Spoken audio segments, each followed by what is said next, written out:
Leaders, I want you to envision the future for just a moment.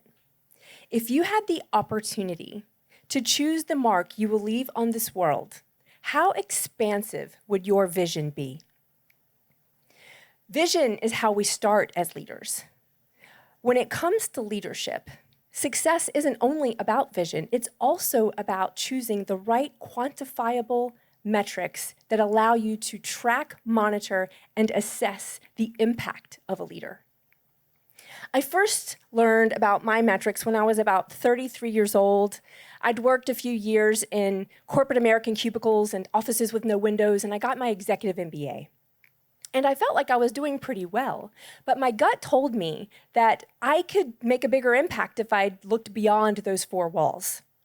And it occurred to me that if I set my own metrics and didn't rely on the scores from the annual performance evaluation, my success could take off. I was a motivated businesswoman, and I was also a mother. So there were two things that I cared most about. One was if I was going to work 50 or 60 plus hours a week, I wanted to choose which hours.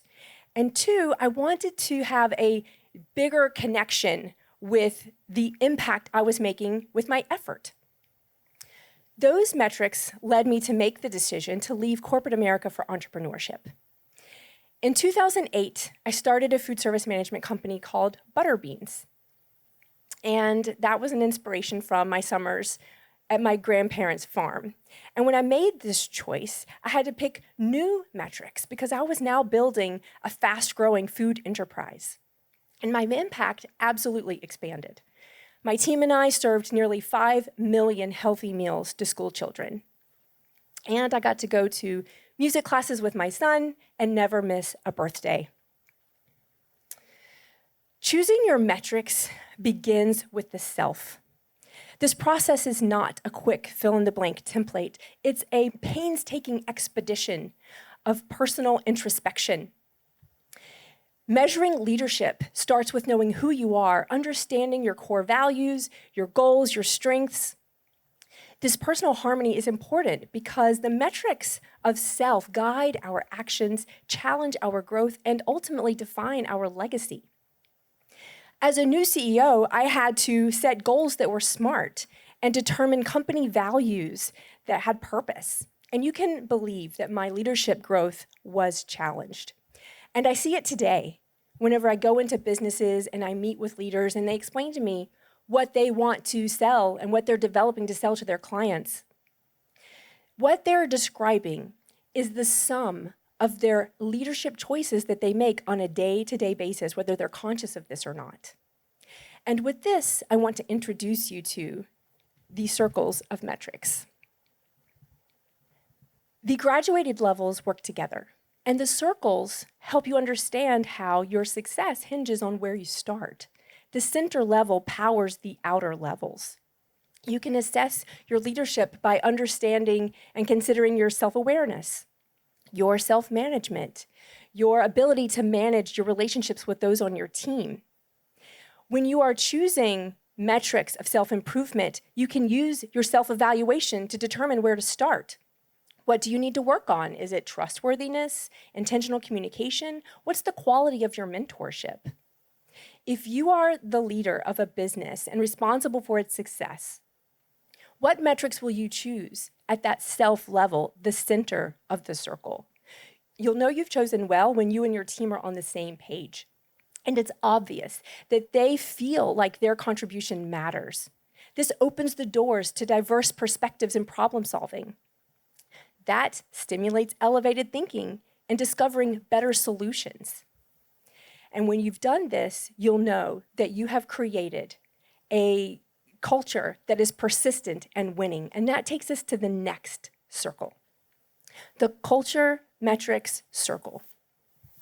Oftentimes, this metric is overlooked at the detriment of the client circle, which is where the revenue and the profit KPIs sit. When this happens, other metrics start to slide, employee retention, efficiencies, and so on.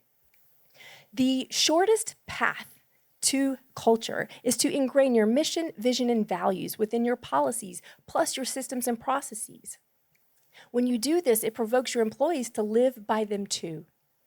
in my company, I came to learn that culture was the difference between having all of our employees that were scheduled to show up at 17 different locations every day versus having some people call out of work. So you can see that it's important to have a vision that captures the hearts of your employees, a mission that is solving worthy problems, and core values that are strong enough that everyone would make the same diligent decisions you would make, even when you are not in the room. When this happens, you know that you are ready to move to the last circle.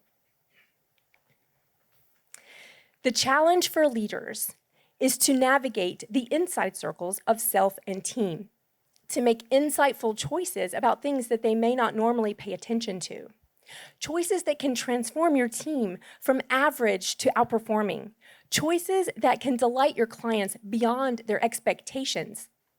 And choices that can enable you to wield influence and build support for positive outcomes that are surrounding your entire community and beyond. This is the challenge because your potential to become an impactful leader is yours to determine. Remember, a leader's metrics plus the team's metrics plus the culture metrics add up to the client metrics. Your client metrics directly correspond to your company's performance. And this is where many leaders want to start because it feels familiar. Maybe they want to set their targets for what we did last year plus 5% across the board, or use an industry standard. Or if you're taking over for the first time, you're curious, what did our predecessor do last year? Let's do that. And I get it, because client metrics, they are partly a math exercise. You know your costs and your expenses. It's also partly an art exercise because you have the opportunity to innovate.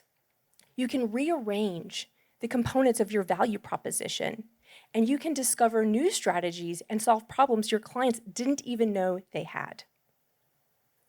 So, are those familiar targets the best you can do? What can you do to discover new, unobvious client metrics that separate you from your competition? Are you willing to question both those things that you will measure and their measurement possibilities? Whenever you take a look at the metrics along the circles and you're making your choices, you can ask yourself, how do these metrics make you a better leader? How do they bring your team closer together? And how do they help you advance your culture? Well, you are accountable for the outcomes. When you choose metrics with purpose, it impacts your focus, your results, your impact on others, and ultimately their impact on the world. There is a multiplier effect. Go seize your expansive future.